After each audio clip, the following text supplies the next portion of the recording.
Hi friends, स्वागत है आपका इस वीडियो में। ये वीडियो उन लोगों के लिए बहुत ही महत्वपूर्ण होगी जो इस बार रेलवे की तैयारी कर रहे हैं।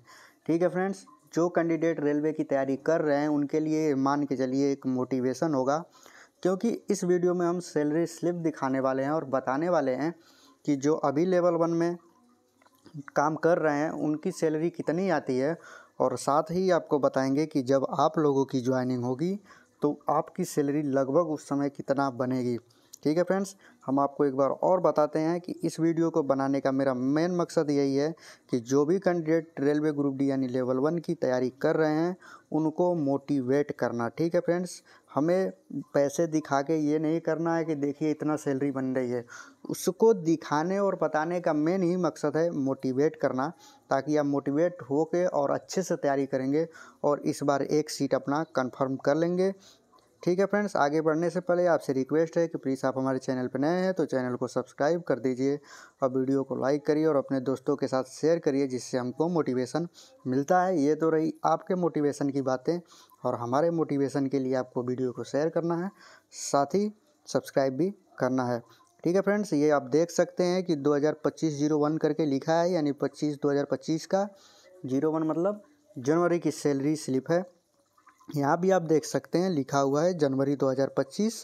यहाँ पर डिवीज़न वगैरह सब चीज़ लिखा रहता है।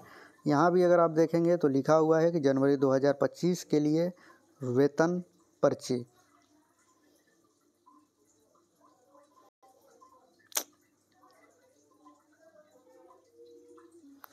यहाँ भी फ्रेंड्स आप देखेंगे जनवरी 2025 के लिए वेतन पर्ची, और यहाँ पे जो कैंडिडेट हैं उनके एम्प्लॉयमेंट नंबर जो होता है वो लिखा जाता है, और उसके बाद यहाँ नाम रहता है। यहाँ पे आप देखेंगे डेजिनेशन है, डेजिनेशन जो है टीएल और एसी है।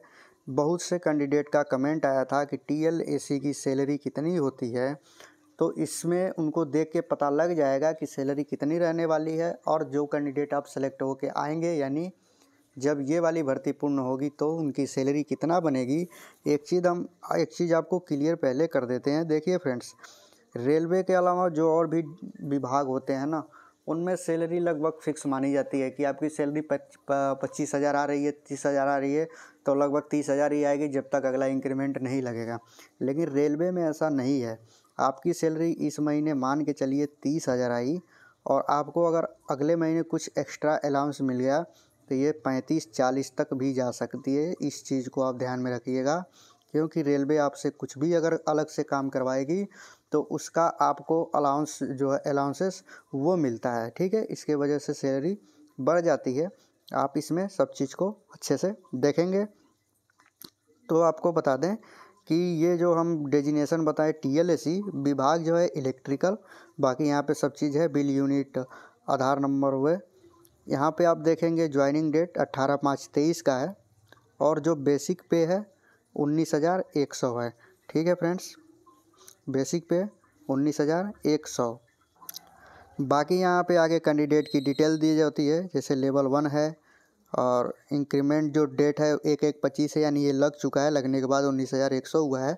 अब जो अगला इंक्रीमेंट है वो 1/1/26 को 2026 में लगने वाला है। बाकी इधर आपका पैन कार्ड का जो नंबर होता है वो, बाकी बैंक की डिटेल रहता है, ये सब चीज़ें इधर आपकी दी हुई रहती है। ठीक है फ्रेंड्स, आगे देखते हैं कि सैलरी बनी है तो क्या क्या चीज़ें इसमें जुड़ा हुआ है।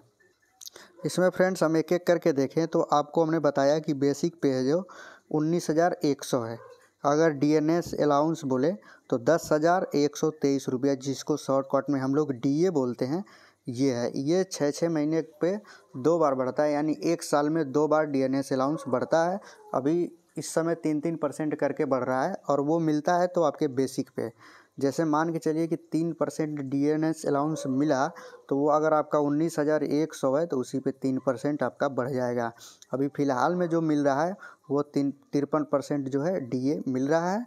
इसके बाद से वो 3% या 4% बढ़ने वाला हो तब बढ़ेगा, फिर उस पर काउंट की जाएगी। ठीक है, अगला है एचआरए, हाउस रेंट अलाउंस। यहाँ पे जो एचआरए है वो 20% है। ठीक है, XYZ करके रहता है, सिटी बाटी रहती है XYZ। ठीक है, एक्स वाले में 30%, वाई वाले में 20% और जेड वाले में 10%। तो ये वाला जो सीटी है यहाँ पे वाई क्लास की सीटी है, तो यहाँ पे 20%। अब ये 20% मिलता किसका है, इसी का बेसिक का ही। ठीक है फ्रेंड्स, कहने का मतलब आपकी जितनी बेसिक ज़्यादा रहेगी सब चीज़ें आपको उसी के हिसाब से ज़्यादा मिलता रहेगा। अभी आगे बताएंगे कुछ चीज़ें जो आपको और समझ में आएगी। अगला है ट्रांसपोर्ट अलाउंस। ठीक है, आपके आने जाने के लिए जो खर्च है उसका मिलता है 1377 रुपये। अगला है ट्रेवलिंग अलाउंस, जिसको शॉर्ट कट में हम लोग टीए बोलते हैं। ये 3813 रुपया लगा हुआ है। ठीक है, और आगे देखते हैं कटा क्या है। अगर कटने वाली की बात करें तो देखिए फ्रेंड्स, यहाँ पे लिखा है रेलवे एम्प्लॉय इंश्योरेंस स्कीम सी 30 रुपया इसका कटा हुआ है, और न्यू पेंशन स्कीम जो एनपीएस है 2922 रुपया कटा है। अब 2922 रुपया कटता कैसा है ना, तो देखिए जो आपका बेसिक है ना, अब प्लस जो डीए है उसका 10%, बेसिक और डीए को मिला के और उसका 10% निकालेंगे ना, तो उतना ये एनपीएस में पैसे काट लेते हैं। चलिए पूरे काटने के बाद देखते हैं कि बना कितना है और उससे ग्रोस में कितना बना है। आप यहाँ पे देखेंगे कि जो ग्रोस सैलरी है वो 38,233 रुपया है। ठीक है फ्रेंड्स, आप अगर लेवल 1 में भी है ना, तो सैलरी इससे ऊपर भी हो सकता है, वो सब टीए नाइट अलाउंस इसके ऊपर आधारित होता है। तो आप देख सकते हैं ग्रोस सैलरी इतनी है, और जो कटा है, कटने के बाद जो नेट पे अकाउंट में आया है वो है 35,281 रुपये। ठीक है फ्रेंड्स, आपको ये देखने के बाद पता लग गया होगा कि कितना सैलरी आ रहा होगा। ठीक है, ये रेलवे में 2 इंक्रीमेंट लगने के बाद है, यानी हर साल एक इंक्रीमेंट लगता है, जिसमें भी आपके बेसिक 3% बढ़ाया जाता है। अब बात करते हैं कि जो कैंडिडेट इस बार में फॉर्म अप्लाई किए हैं, अगर वो मान के चलिए कि 2026 में सेलेक्ट हो जाते हैं, कहने का मतलब अगर उनका प्रक्रिया सब पूरा हो जाता है और उनकी ज्वाइनिंग मिल जाती है, तो देखिए फ्रेंड्स 2026 में पे कमीशन आने वाला है, और उम्मीद लगाई जा रही है कि उस समय आपकी जो सैलरी है, मतलब बेसिक है जो 40,000 के प्लस रहने का। हालांकि अगर नहीं भी रहता है 40,000, तो दोगुना भी सरकार करती है ना, तब भी आपकी सैलरी 36,000 बेसिक हो जाएगी। बेसिक समझ रहे हैं ना, अब इसी पे हर चीज़ का गणना होगा। लेकिन उस समय डीए 0 हो जाता है, जब ये चालू होता है तो डीए 0 हो जाता है। तो शुरुआत में ही अगर मान लीजिए आपकी ज्वाइनिंग मिल गई, तो बेसिक 36,000 हम कम से कम बता रहे हैं, इससे कम नहीं रहने वाले, इससे ज़्यादा ही बेसिक होगा। इस चीज़ को आप ध्यान रखिएगा। अगर मान के चलिए आपकी साधारण सिंपल लेते हैं कि वाई क्लास सिटी में अगर आपकी ज्वाइनिंग हुई कहीं पे, तो उस समय आपको तब एचआरएस 16% के हिसाब से मिलेगा। तो आप इसका अनुमान लगा लीजिएगा कि 36,000 का 16% कितना होने वाला है।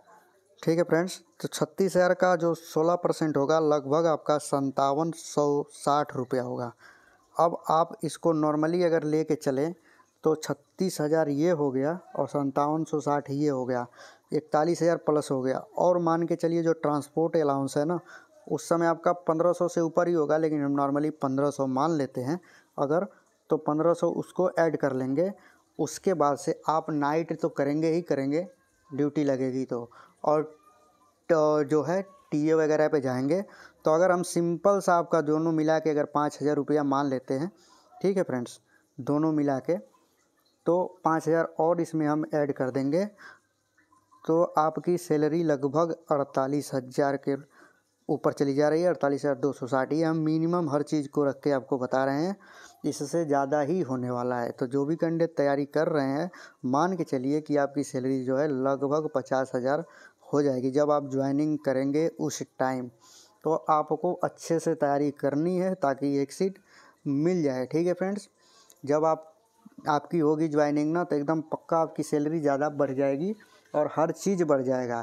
क्योंकि जब बेसिक बढ़ेगा ना, तो बेसिक पे ही कैलकुलेशन हर चीज़ का होता है।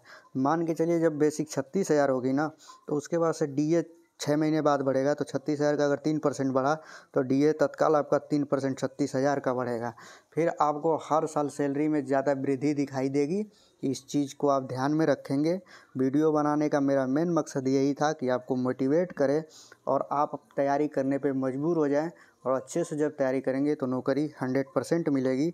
लास्ट में आपसे यही कहेंगे कि आप अगर चैनल पे नए हैं तो प्लीज़ चैनल को सब्सक्राइब करें, जिससे हमें भी मोटिवेशन मिले आपके लिए वीडियो लाने का।